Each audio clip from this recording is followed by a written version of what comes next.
بسم الله الرحمن الرحيم. الحمد لله رب العالمين، نحمده ونستعينه ونستهديه ونستغفره ونتوب إليه، ونعوذ بالله من شرور أنفسنا ومن سيئات أعمالنا، من يهده الله فلا مضل له ومن يضلل فلا هادي له. أشهد أن لا إله إلا الله وأشهد أن سيدنا محمدا عبده ورسوله.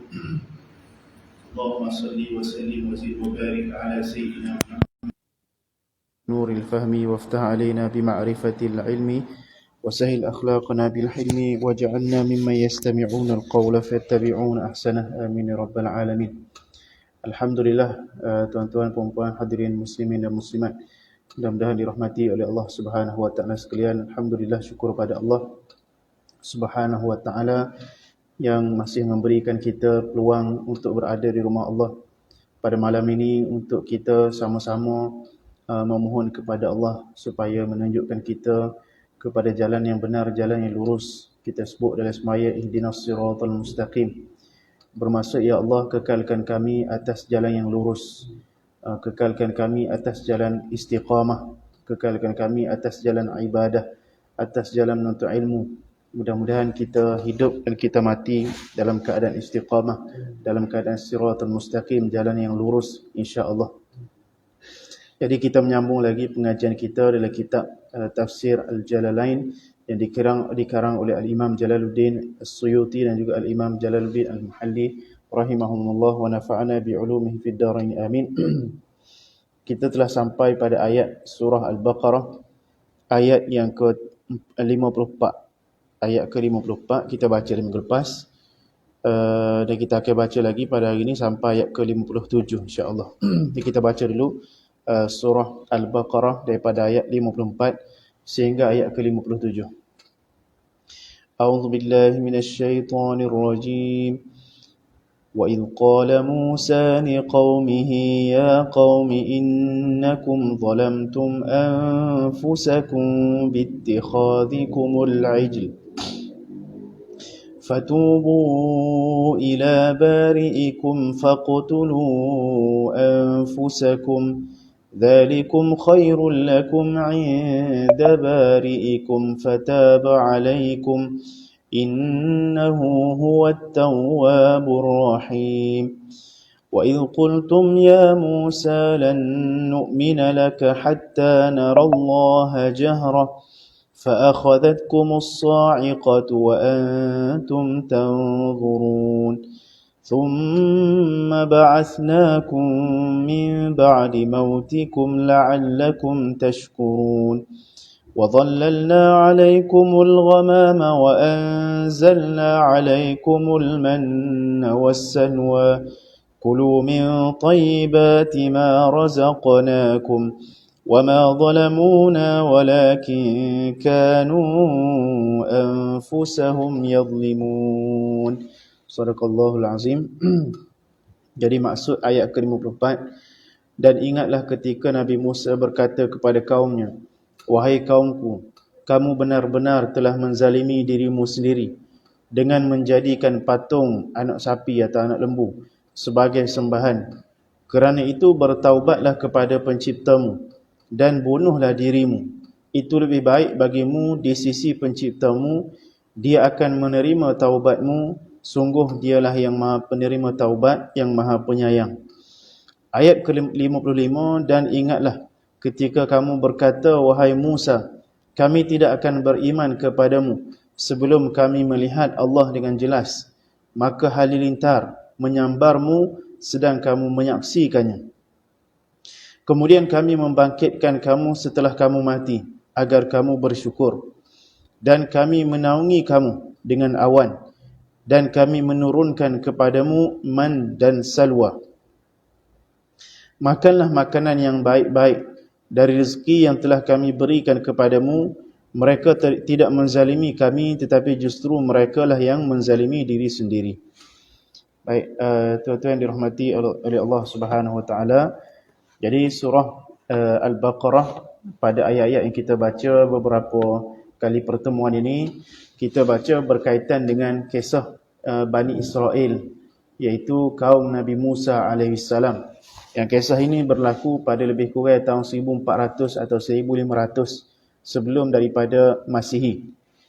Jadi kisahnya berkaitan dengan Bani Israel yang asalnya dia duduk bersama dengan Fir'aun, diseksa, dijadikan hamba, dibunuh oleh Fir'aun. Maka Allah Subhanahu wa taala ingin memuliakan Bani Israel, iaitu kaum ataupun bangsa Nabi Musa alaihissalam, dengan Allah Subhanahu wa taala nak melepaskan Bani Israel ini daripada kezaliman, daripada cengkaman Fir'aun. Maka diceritalah bagaimana peristiwa ataupun cerita Bani Israel keluar daripada kota Mesir dalam perjalanan mereka ke Baitul Maqdis. Kalau Kristian dia ada buku dia nama dia Exodus. The Exodus tu maksudnya kisah tentang Bani Israel keluar daripada kota Mesir. Dia cerita satu persatu.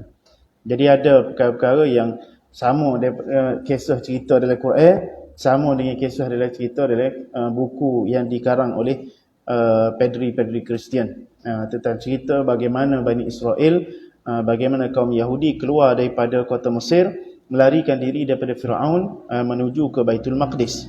Jadi pada ayat-ayat yang kita telah bacakan sebelum ini, Allah Subhanahu wa taala menceritakan kepada kita pelbagai nikmat kurniaan yang Allah Subhanahu wa taala telah kurniakan kepada Bani Israel. Bermula daripada Allah Subhanahu wa taala menyelamatkan Bani Israel daripada kezaliman Fir'aun, dengan mereka dapat melarikan diri sampai ke Laut Merah. Nabi Musa alaihissalam membelah laut dengan tongkatnya. Mereka dapat berjalan di tengah-tengah laut yang mana asalnya di situ penuh dengan air, tapi Allah Subhanahu wa taala jadikan mukjizat kepada Nabi Musa, maka mereka boleh melalui lautan itu dan sebagainya yang Allah Taala kurniakan kepada mereka. Maka dalam ayat yang ke-54 tadi kita sebut Allah Subhanahu wa taala memberikan ataupun memanggil satu hari, Allah Subhanahu wa taala memanggil Nabi Musa alaihissalam untuk bermunajat dengan Allah Taala sebanyak 40 hari, selama 40 hari. Jadi apabila Nabi Musa alaihissalam bermunajat kepada Allah selama 40 hari, maka ditinggal Bani Israel, ditinggal dengan Nabi Harun. Nabi Harun ni abang kepada Nabi Israel. Kedua-duanya anak kepada Yuhana, mak dia. Nama Yuhana. Nabi Harun ni tua sikit daripada Nabi Musa. Tapi Nabi Musa lagi alim. Nabi Musa lagi afdal daripada Nabi Harun. Jadi apabila Nabi Musa alaihissalam meninggalkan Bani Israel bersama dengan Nabi Harun, Nabi Musa bawa 70 orang naik atas Bukit Tur Sina untuk bermunajat dengan Allah Subhanahu wa taala. Maka ketika itu Bani Israel mengingkari perintah daripada Allah dengan mereka menduakan Allah. Mereka menyembah patung anak lembu yang dibuat oleh Samiri. Samiri ini di kalangan pokok dia juga, di kalangan Bani Israel juga. Tetapi Samiri ini katanya dalam kitab disebut dia adalah seorang munafik. Dia asal nampak zahir beriman, tapi dalam hatinya sebenarnya dia kafir. Dialah orang yang mengajar balik di kalangan Bani Israel itu, mengajar balik supaya Bani Israel itu menyembah patung anak lembu. Maka apabila balik, Nabi Musa alaihissalam marah ke Samiri, memerintahkan Samiri untuk diasingkan daripada di pulau, diasingkan di tempat yang jauh. Kemudian diberi hukuman kepada Bani Israel yang menyembah patung berhala ini. Cara kamu nak bertaubat kepada Allah adalah dengan cara kamu membunuh diri sendiri. Jadi itu cara taubat Bani Israel. Kita ni beruntung umat Nabi Muhammad SAW, apabila buat maksiat kita ni kena bertaubat. Umat yang terdahulu bila buat maksiat, Allah Ta'ala turun selalu azab daripada Allah. Berat. Allah Ta'ala turun azab berat-berat pada umat terdahulu apabila melakukan maksiat kepada Allah. Dan Bani Israel, mereka menyembah patung berhala. Maka kata Allah Subhanahu wa taala, fatubu ila bari'ikum faqtulu anfusakum. Bertaubatlah kamu kepada Tuhan kamu, maka bunuhlah kamu diri kamu sendiri. Jadi di kalangan Bani Israel 70,000 orang. Tidak sikit, 70,000 orang ramai yang menyembah patung berhala. Semuanya disuruh berdiri dengan dua saf. Kemudian disebutkan 70 orang yang memegang pisau.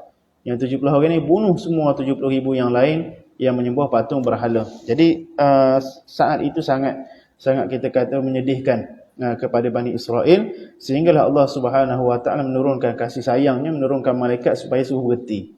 Jadi tak ada bunuh belaka lah 70,000 orang itu. Maka dikira orang yang terbunuh itu mati syahid, dan orang yang tidak terbunuh itu diampunkan dosa dia. Jadi itu satu pengampunan Allah kepada Bani Israel. Dan kisah ini seolah-olah kalau kita tengok kisah Nabi Ismail alaihissalam. Nabi Ismail pernah disuruh oleh Nabi Ibrahim alaihissalam. Nabi Ibrahim kata pada Nabi Ismail anak dia, Allahumma salli ala Muhammad, inni ara fil manam anni adhbahuka fanzur madza tara. Nabi Ibrahim kata, wahai Ismail, aku disuruh oleh Allah, aku melihat dalam mimpi, aku disuruh oleh Allah untuk menyembelih kamu. Jadi apa pandangan kamu? Jadi kata Nabi Ismail alaihissalam, if'al ma tu'mar, buat saja apa yang kamu nak. Jadi Nabi Ismail alaihissalam, cara dia menyerah diri kepada Allah dengan dia bersedia untuk dibunuh. Begitu juga Bani Israel, dia bertaubat kepada Allah dengan cara dia menyerahkan diri untuk dibunuh. Jadi ada yang terbunuh, ada yang tidak terbunuh. Maka yang tidak terbunuh itu diterima taubatnya. Seperti mana diterimanya, bukan taubat Nabi Ismail, diterimanya penyerahan diri Nabi Ismail alaihissalam kepada Allah Subhanahu Wa Taala. Jadi cara taubat umat-umat yang terdahulu, dia ni, orang terdahulu ni dibenarkan dirinya dibunuh. Tapi kita ni umat Nabi Muhammad sallallahu alaihi wasallam, disebut oleh Al-Imam Al-Qurtubi, kita ni kena bunuh nafsu. Faqtulu anfusakum, bunuhlah diri kamu, bermaksud bunuhlah nafsu kamu. Tu cara taubat kita. Jadi ambil pada ayat tu juga. Jadi kalau Bani Israel disebutkan bunuhlah diri kamu, umat Nabi Muhammad sallallahu alaihi wasallam disuruh untuk bunuhlah nafsu-nafsu kamu yang mengajak kamu kepada kejahatan, yang mengajak kamu pada maksiat. Bunuh belaka. Kerana itulah cara kamu bertaubat kepada Allah Subhanahu Wa Taala. Baik, kata Tuan Pengarah rahimahullah dalam ayat yang kita nak baca hari ini, wa idh qultum wa qad kharajtum ma'a Musa lita'tadiru ila Allah ibadatal ajli wa sami'tum kalamahu ya Musa lan nu'mina laka hatta narallaha jahra ayanan. Jadi ini peristiwa lain pula. Peristiwa lain yang berlaku setelah daripada peristiwa pembunuhan Bani Israel beramai-ramai. Maka sekali lagi Allah Subhanahu Wa Taala mengajak Nabi Musa alaihissalam, dan kali ini bersama dengan 70 orang lain, untuk naik atas Bukit Tursina untuk memohon ampun kepada Allah atas kesalahan yang mereka buat sebelum ini. Maka Nabi Musa alaihissalam bersama dengan 70 orang pengikut dia tu naiklah Bukit Tursina untuk memohon ampun kepada Allah Subhanahu Wa Taala. Kemudian mereka mendengar kalamullah, kerana Nabi Musa alaihissalam ini diberi keistimewaan oleh Allah Subhanahu Wa Taala dengan disebut kalimullah, orang yang bercakap dengan Allah. Tidak semua nabi diberi anugerah, diberi keistimewaan boleh bercakap dengan Allah. Jadi Nabi Musa alaihissalam diberi keistimewaan dapat mendengar kalam Allah dengan tidak bersuara, dengan tidak berhuruf dan sebagainya lah, tidak seperti makhluk, dengan cara yang tidak diketahui melainkan dengan Allah Subhanahu Wa Taala sahaja yang mengetahui. Kemudian 70 orang ini pun dengar juga. 70 orang yang bersama Nabi Musa alaihissalam dengar juga kalam Allah. Tapi 70 orang yang ikut Nabi Musa ni, dia tidak seperti Nabi Musa. Jadi 70 orang ni ada lagi perangai-perangai nak sembah patung berhala, ada lagi perangai nak sembah lembu. Jadi apa yang dia kata? Lan nu'mina, kami tidak akan beriman, hatta narallaha jahra, selagi mana kami tidak melihat Allah. Jadi dia tak cukup dengan dia dengar saja, tak cukup dengan dia dengar kalam Allah. Jadi 70 orang ni naik atas bukit bukan nak minta taubat, minta ampun, tapi nak lebih lagi. Sebelum ni dia nak tengok Tuhan, dia buat patung berhala, dia nampak Tuhan. Seperti mana kita sebut sebelum ni, ada satu penyakit dalam diri Bani Israel, iaitu mereka biasa jadi hamba. Biasa menjadi hamba kepada Bani Israel. Dan sikap dan tabiat hamba ni mengikut tuan dia. Dan tuan dia itu Fir'aun dan bangsa Qibti, ialah bangsa yang menyembah patung berhala. Jadi tabiat tu dia susah nak tinggal. Tabiat menyembah patung berhala, sikap suka menyembah patung berhala yang diambil daripada tuan dia Fir'aun dan juga bangsa-bangsa Qibti, bangsa Fir'aun ni payah nak buat. Maka sebab itulah mereka sembah anak lembu, sembah patung berhala, dan benda tu nak bawa pada Tuhan juga. Nah, Tuhan pun nak tengok juga, Allah pun nak tengok juga. Dia kata lan nu'mina, kami, lan tu maksud li ta'bid, kata Imam Zamakhsyari, lan tu maksud kami tidak akan beriman.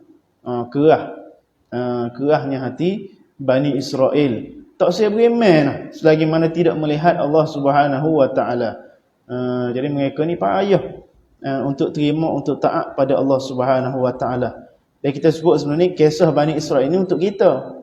Bukan untuk Bani Israel. Bani Israel ni tak baca dah Quran. Bani Israel baca kitab Talmud dia begitulah. Jadi kisah Bani Israel untuk kita. Jadi bila Allah Taala cerita Bani Israel kah benda apa semua ni, itu sikap kita lah. Yang mana kita ada perasaan payah nak buat baik, payah nak beriman, payah nak semaya. Jadi itu sikap yang diambil daripada Bani Israel. Jadi kena ambil pengajaran. Tapi sikap yang ditunjukkan oleh sahabat Nabi SAW, sahabat Nabi ni tak adalah orang paling cepat. Kalau Nabi SAW wayak atas satu kelebihan, maka sahabat-sahabat Nabi ni lah orang paling cepat untuk melakukan satu ketaatan. Ada satu hari seorang sahabat Nabi, dia dalam peperangan, dalam satu peperangan. Maka dia tanya Rasulullah, wahai Rasulullah, kalau aku pergi perang ni, aku akan syahid fisabilillah ke? Aku akan mati di jalan Allah ke? Masa tu duduk tengah makan dengan Nabi. Ada beberapa buah tamar dalam perang dah, cuma ada dia tengah makan buah tamar. Maka Nabi kata, kalau kamu perang ni, kamu mati syahid fisabilillah. Maka tamar duduk tangan tu, dia buang, dia tak tepi. Maka dia gitu berperang fisabilillah dan mati syahid fisabilillah. Jadi sahabat Nabi ni tak ada perasaan rasa nak bertangguh, nak melambatkan satu perkara yang baik. Sebab tu dalam Islam ni Allah Taala kata wasari'u ila maghfiratin min rabbikum. Bersegeralah kamu untuk mendapat keampunan daripada Allah. Tidak ada penangguhan dalam urusan ibadat, dalam urusan buat baik, maka kita kena cepat. Kita kena buat. Sebab apa? Sebabnya takut kalau kita tak buat, kita terlepas. Ada peluang untuk kita buat baik. Jadi kita bertangguh, terlepas. Ada peluang untuk kita mari mengaji. Tapi kita bertangguh, kita pergi jalan dulu, kita pergi sana sini dulu. Maka terlepas. Ada peluang untuk kita bersedekah. Kemudian kita bertangguh, terlepas. Ada peluang kita nak pergi umrah. Terlepas. Jadi kita ni seolah-olah kalau kita bertangguh-tangguh, kita mengambil sikap Bani Israel. Tak akan beriman, nak nampak Tuhan depan mata dulu baru beriman. Jadi maknanya nak yakin benar. Jadi dalam Islam ni kita beriman bukan dengan cara melihat. Kita beriman, kita ada rukun iman. Beriman kepada Allah, beriman kepada malaikat, beriman kepada kitab, beriman kepada Rasul, beriman kepada hari kiamat, beriman kepada qada dan qadar. Semua perkara tu ialah perkara yang kita hanya beriman, bermaksud kita percaya dengan dua cara. Pertama, kita percaya dengan akal. Semata-mata akal kita. Akal kita kata, logik Tuhan ni ada. Tu kata dalil akal. Logik Tuhan tu ada kerana bila adanya kita, maka adanya Tuhan. Dan cara yang kedua adalah dengan cara kita menerima wahyu daripada Nabi Muhammad. Sampai wahyu kepada kita, kita percaya ni daripada Allah. Dua cara tu ya. Tak ada cara yang kita melihat. Kita tengok Allah baru kita percaya. Tak. Dalam Islam ni, kalau kita mengaji kitab sifat 20, kitab tauhid, ada dalil akli, ada dalil nakli. Dia tak ada dalil tajribi. Dalil maksudnya bukti dengan eksperimen. Bukti dengan panca indera. Tak ada. Kita tidak melihat Nabi Muhammad SAW. Tapi kita percaya. Kita tidak melihat malaikat. Tapi kita percaya. Kita tidak melihat Allah. Tapi kita percaya. Kepercayaan itulah keimanan yang sebenar-benarnya. Jadi alladzina yu'minuna bil ghaib. Orang yang beriman dengan perkara ghaib. Itulah orang yang bertakwa. Jadi Bani Israel, cara dia tidak akan beriman melainkan dengan dia tengok, melihat dengan mata. Jadi tak ada pernah Allah Subhanahu Wa Taala mengajar kita, kata nak percaya pada Allah kena tengok dengan mata baru nampak. Dan itulah yang kita sekarang ni di apa nama tu, falsafah baru yang mana orang putih bawa benda-benda baru ni, dia kata Tuhan ni tak ada, dia kata. Sebab apa? Sebabnya Tuhan ni tak nampak. Jadi Tuhan tu tak ada, dia kata. Sebab apa? Sebab Tuhan tak nampak. Sedap juga hujah dia. Serupalah dengan ni Bani Israel. Hujah dia Tuhan tu tak ada. Kenapa Tuhan tak nampak? Jadi mudah. Kita kata kita percaya pada Tuhan ni bukan kerana kita nampak. Tapi kerana kita mikir. Kita mikir, kita tengok dunia ni, adanya dunia ni mesti ada yang mengatur dunia. Jadi hak mengatur dunia itulah Allah. Jadi dengan akal kita boleh membuktikan kewujudan Allah. Dengan makhluk, dengan apa sahaja yang kita lihat di sekeliling kita, itu tanda kepada wujudnya Allah Subhanahu wa ta'ala. Jadi kaum Nabi Musa AS, Bani Israel, memohon kepada Allah supaya dapat narallaha jahrah, ay ayanan, melihat Allah dengan mata kepala. Jadi melihat Allah ini disebut dalam kitab-kitab tauhid. Adakah boleh? Adakah hukumnya boleh seseorang manusia itu melihat Allah Subhanahu wa ta'ala?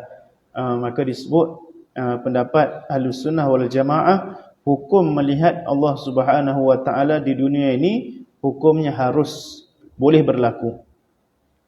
Boleh berlaku, harus secara akal. Tapi tidak pernah berlaku melainkan kepada Nabi Muhammad sallallahu alaihi wasallam.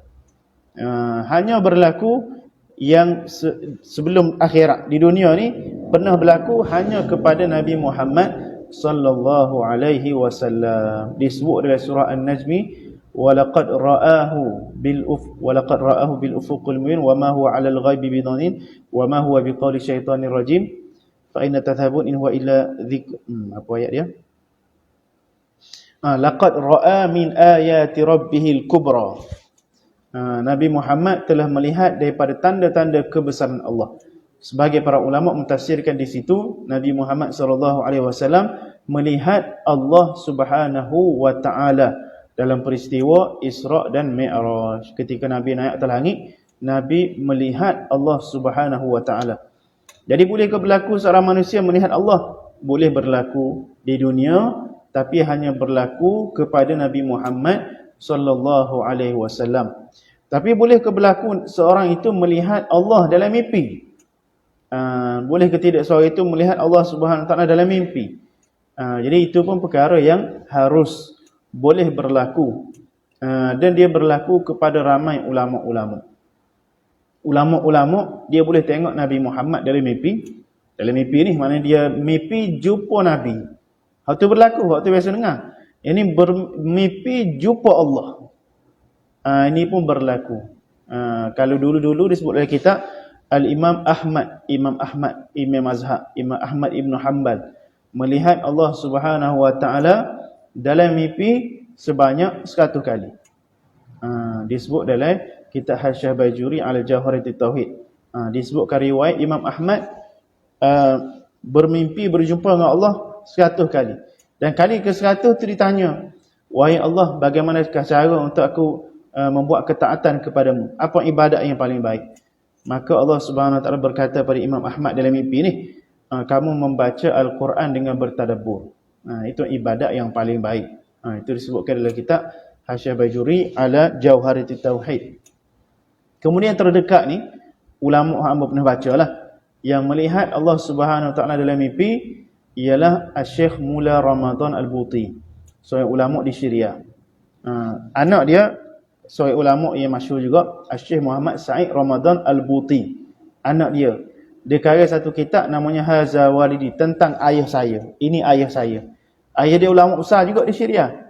Jadi dicerita satu hari ayah dia pernah mimpi melihat Allah Subhanahu wa taala. Dan ayah dia ni tidak ulama, kita kata tidak bertarikat. Setengah kata ni sufi tarikat belaka ni mimpi jumpa Allah ni. Jadi Syekh Mula Ramadan Al-Buti tidak bertarikat, tapi dia boleh bermimpi bertemu dengan Allah Subhanahu wa taala. Jadi kita sebut ni dari sudut hukum lah.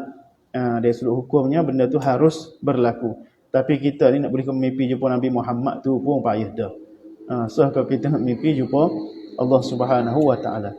Tapi di akhirat, ini hal tu kita sebut tadi, melihat Allah SWT di dunia. Tapi melihat Allah SWT di akhirat, maka itu adalah satu nikmat yang Allah Ta'ala kurniakan kepada orang-orang yang beriman. Allah Ta'ala sebut, wujuhun yawma idzin nadhirah ila rabbiha nazirah. Wajah-wajah orang-orang yang beriman pada hari kiamat itu berseri-seri, kerana mereka melihat kepada ila rabbiha, melihat kepada Tuhan zat Allah Subhanahu wa taala pada hari kiamat. Sebab itu antara doa yang diajar oleh guru kita, Allah marzuqna ladzatan nazari ila wajhikal karim. Ya Allah, rezekikan kami, berikan kurniaan kepada kami kelazatan melihat wajahmu atau melihat zatmu di dalam syurga nanti, di hari akhirat nanti. Kerana kata para ulama, nikmat yang paling besar sekali di dalam syurga ni bukan bidadari, bukannya sungai, bukannya buah-buahan, bukannya daging. Jadi nikmat yang paling besar sekali di dalam syurga adalah nikmat melihat Allah Subhanahu wa taala. Sebab tu kita semaya ni kerana apa? Kerana kita rindu kepada Allah, kerana kita kasih cinta kepada Allah. Jadi kasih kita tu tidak dapat untuk kita luahkan. Seolah-olah seorang ibu ni kalau dia kehilangan anak dia, maka dia berasa rusing, berasa rindu, berasa sayang. Tapi bila berjumpa dengan anak dia, mungkin setelah 20 tahun, 30 tahun berjumpa anak dia, Allah tak ada kita nak kata teriak mak ni kalau bertemu dengan anak lepas 20-30 tahun. Itu para ulama kata ibaratnya seorang yang menyembah Allah selama 50 tahun, 60 tahun. Apabila dalam syurga bertemu dengan Allah, tak ada rasa perasaan paling cinta, paling kasih, paling gembira dia dengan dia dapat melihat Allah Subhanahu wa taala di hari kiamat nanti. Baik. Fa aqadatkumus sa'iqatu. Jadi oleh kerana mereka itu membuat satu permintaan yang melampaui batas. Kerana mereka meminta supaya mereka dapat melihat Allah, sedangkan perkara itu tak pernah diajar oleh Nabi Musa AS. Maka Allah Subhanahu wa taala memberikan azab direct pada mereka. Azab tu beri cash, beri terus pada mereka azab. 70 orang yang mengikut Nabi Musa AS, kerana mereka meminta satu permintaan yang kita kata permintaan kurang ajar. Minta nak tengok Tuhan. Sama dengan kafir Quraisy, minta nak tengok Tuhan. Maka Tuhan kata fa akhadhatkumus sayhatu. Fa akhadhatkumus sa'iqatu. Kata al-Imam As-Suyuti, as-sayhatu famuttum. Maka mereka dikenakan as-sa'iqatu bermaksud panahan, kita kata panahan kilat. Dia kena renjatan daripada kilat elektrik tu. Kilat famuttum, dan disebut oleh Imam Suyuti satu pendapat lain, mereka dikenakan satu pekikan daripada langit. Sebab tu setengah ulama kata kilat ni sebenarnya pekikan daripada malaikat. Kilat ni pekikan daripada malaikat. Jadi mereka dengar pekikan daripada peti tu. Kilat ni maknanya apa? Cahaya tu, kemudian peti kuat tu, maka mereka mati kerana perkara tu. Kerana mereka kena elektrik, kena panah peti tu. Wa antum tanzurun, dan kamu melihat keadaan ma halabikum, kamu melihat keadaan kamu sendiri. Thumma ba'asnakum, kemudian Nabi Musa AS berdoa kepada Allah supaya Allah Ta'ala hidupkan balik demo ni. Jadi hidup pula, lepas mati hidup pula demo ni. Kerana untuk memberi pengajaran kepada mereka. Jadi Allah SWT ba'asnakum, ahyainakum, menghidupkan balik 70 orang ni. Min ba'di mautikum, setelah daripada kematian kamu, la'allakum tashkurun, mudah-mudahan kamu bersyukur ni'matana bidzalika, nikmat kami dengan perkara itu. Jadi Nabi Musa AS berdoa kepada Allah supaya dihidupkan 70 orang ni, maka Allah Subhanahu wa taala pun menghidupkan mereka. Tak ada pelik lah, kerana itu satu mukjizat daripada Allah. Kepada Nabi Isa AS pun boleh menghidup orang mati. Jadi tak ada pelik pada Nabi Musa AS pun boleh berdoa pada Allah, dan kuasa Allah boleh menghidup, boleh mematikan. Kerana kita ni hidup kerana Allah. Kita ni hidup kerana Allah yang menghidupkan kita. Kita mati pun kerana Allah yang mematikan kita. Kita kata tak, kita hidup kerana jantung kita masih berdegup. Kita hidup kerana kita masih bernafas. Kita hidup kerana aliran darah kita masih mengalir. Itu asbab yang kita nampak depan mata. Tapi berapa ramai orang yang jatuh, dia molek-molek berdeguk, tiba-tiba mati. Darah dia molek-molek mengalir, napas comel, sihat molek, tiba-tiba tak ada. Jadi itu satu bukti yang menghidupkan manusia ni Allah. Yang mematikan manusia ni juga Allah. Jadi kita ni di dalam hidup kita ni dalam cengkapan Allah. Kita boleh mati, kita boleh hidup bila-bila masa. Tak tunggu tua. Mati ni tidak semestinya tua. Kalau tua masih belum mati lagi, maka itu satu peluang Tuhan nak beri untuk kita beribadat. Tapi kalau muda, tak semestinya dia akan hidup sampai tua. Jadi Tuhan lebih tahu apa yang terbaik untuk kita. Jadi muda kau, tua kau, miskin kau, kaya kau, semuanya kena beribadat kepada Allah. Tapi apa yang berlaku pada kita ni, orang muda sibuk dengan kerja, budak-budak sibuk dengan sekolah, dengan universiti. Mari masjidnya orang tua dengan ustaz. Mari masjid orang tua dengan ustaz. Itu satu benda yang kita kena baiki. Tempat kita ni ramai jugalah orang muda. Cuma kebanyakan orang muda ni umur 30, 20 lebih, duk sibuk tempat kerja. Kadang-kadang tak ada masa sehari dia tu mengaji Quran. So kata nak mengaji agama, mengaji Quran pun tak ada. Sibuknya. Kadang-kadang ada anak bini ada, anak bini pun tak bercara. Dia tu dah lah dia tak mengaji, anak bini pun tak mengaji juga. Kadang-kadang pergi sekolah mengajar jadi cikgu, tapi anak tak reti baca Iqra. Dia tu mengajar anak orang lain jadi pandai, tapi anak dia sendiri tak pandai-pandai. Masalah zaman sekarang ni, orang kadang-kadang tidak tahu kepentingan ilmu agama, tidak tahu kepentingan bekalan kita nak bawa bertemu Allah. Sedangkan ketika kecil lah perlu diajar anak-anak tu tentang ilmu agama. Baik. Wa zallalna 'alaikumul ghamam. Kemudian Allah Subhanahu Wa Taala yang menyebut dalam ayat ke-57, wa zallalna 'alaikumul ghamam satarnakum bis-sahabir raqiq min harri syamsi fitih wa anzalna 'alaikum fihi al-manna was-salwa huma at-taranjin wat-tayr as-simmani bi takhfifil mim wal qasri. Baik, ini adalah satu peristiwa lain pula. Tadi peristiwa Nabi Musa AS membawa 70 orang minta supaya tengok Allah, kemudian Allah Ta'ala beri azab kepada mereka. Kemudian Allah Ta'ala hidupkan balik kerana untuk memberi pengajaran kepada mereka. Dan ini pula peristiwa yang mana ketika Bani Israel diarahkan oleh Nabi Musa AS untuk mereka ni berperang masuk Baitul Maqdis. Ni dalam perjalanan dia ni, perjalanan daripada Mesir nak masuk Baitul Maqdis. Kemudian Bani Israel kata, inna fiha qauman jabbarin, dalam surah Al-Maidah. Bani Israel kata, tak boleh nak masuk. Kerana Baitul Maqdis ni ada orang-orang yang berbadan besar. Kalau bahasa dalam Exodus dia kata Goliath. Orang badan besar.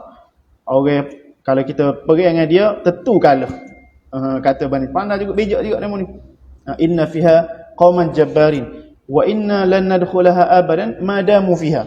Kata Bani Israel, kami tak akan masuk selagi mana ada demo makhluk gergasi ni ada dalam Baitul Maqdis. Kemudian dia kata, idhhab anta faqatila. Gilah kamu Nabi Musa, idhhab anta wa rabbuka faqatila. Hai Nabi Musa, mu nak pergi dengan Tuhanmu ya. Inna hauna qa'idun, kami nak duduk sini ya. Kami tak pergi ke Baitul Maqdis. Perangai Bani Israel. Sedangkan dia tahu asal usul Bani Israel ni di Baitul Maqdis. Kerana Nabi Ibrahim AS, anak dia Nabi Ishaq AS, anak Nabi Ishaq, Nabi Yaqub AS, itu semua duduk asal Baitul Maqdis. Dia pergi ke Mesir tu Nabi Yusuf, anak Nabi Yaqub tu Nabi Yusuf pergi ke Mesir. Bila Nabi Yusuf jadi raja di Mesir, jadi Perdana Menteri di Mesir, dibawa semua Bani Israel itu berhijrah ke Mesir. Jadi zaman Nabi Musa ni nak pergi balik, berhijrah balik, migrasi balik ke Baitul Maqdis. Tapi dia ni tak ingat kapal halaman dia, tak ingat dah tempat asal usul dia. Oleh kerana apa? Oleh kerana ada benda-benda yang payah untuk dia buat. Apa yang benda yang payah dia nak buat? Ialah berjihad. Jadi kalau benda tak kena dengan nafsu, tak saya buat. Tu masalah. Bukan masalah Bani Israel saja, masalah kita. Benda tak kena dengan nafsu, berasa payah Benda kena dengan nafsu nak buat. Benda tak kena dengan nafsu, payah. Tu sikap Bani Israel. Jadi alasan banyak. Bani Israel alasan nama tu besar, gagah. Tak boleh lawan kita. Kita ni orang tu bukcik biasa ya. Jadi alasan-alasan yang diberikan untuk tidak patuh kepada Allah Subhanahu Wa Taala. Jadi Allah Subhanahu Wa Taala apabila mereka itu Bani Israel tidak mendengar atau mengingkari arahan Nabi Musa alaihissalam, maka Allah Subhanahu Wa Taala menjadikan mereka sesat di padang pasir selama 40 tahun. 40 tahun mereka duduk sesat. Disebut tih, disebut padang tih, bukan tih. Tih itu maksud kesesatan. Jadi mereka sesat di satu tempat disebut 5 farsakh. Tempat yang mereka sesat tu 5 farsakh. Lebih kurang 20 km. Duk musing situ, gi mari selama bukan setahun, bukan 2 tahun, 40 tahun. Sesak mereka gi mari tak berjumpa jalan. Tak berjumpa, tak sampai Baitul Maqdis pas ke sudah. Sehingga matinya Nabi Harun alaihissalam, kemudian matinya Nabi Musa alaihissalam, tidak sempat Nabi Musa alaihissalam untuk masuk ke Baitul Maqdis. Sehingga diceritakan semua orang ingkar, semua generasi ingkar tu mati belaka selama 40 tahun.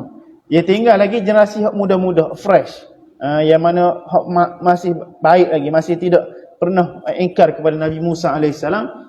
Maka barulah Allah Subhanahu Wa Taala membenarkan ataupun memudahkan mereka untuk masuk ke kota Baitul Maqdis. Jadi sini sebutkan wa dhallalna alaikumul ghamam. Ketika mana mereka sesat di padang pasir tu, maka Allah Subhanahu Wa Taala memayungi mereka dengan awan. Kerana di semenanjung Sinai ni, dia sesat tu di semenanjung Sinai. Kalau naik kapal terbang daripada semenanjung Sinai tu di Sharm Sheikh, ambo duk Mesir. Jadi Sharm Sheikh ni kalau naik kapal terbang, ambo tak pernah naik kapal terbang. Tapi gua ambo sebut, kalau naik kapal terbang, tengok semenanjung Sinai tu penuh dengan padang pasir, penuh dengan bukit-bukit. Jadi dia sesat tu di tempat yang tak ada makanan, tak ada minuman yang panas tu. Jadi di sini Allah Ta'ala beri kurniaan kepada mereka. Allah memayungi mereka dengan awan. Awan tu pula bukan awan hujan, awan yang memayungi mereka, meneduh mereka daripada kepanasan teriknya matahari dan juga kepanasan padang pasir. Wa anzalna alaikum, dan Allah SWT menurunkan kepada mereka man dan salwa. Man ni disebut oleh ulama tafsir satu manisan. Manisan seperti gula pun boleh, nak kata seperti madu pun boleh. Manisan ni turun daripada pokok. Dia kata guru hamba, manisan tu masih ada lagi sekarang ni. Masih ada lagi manisan turun daripada pokok. Dia orang buat kuih dengan manisan tu.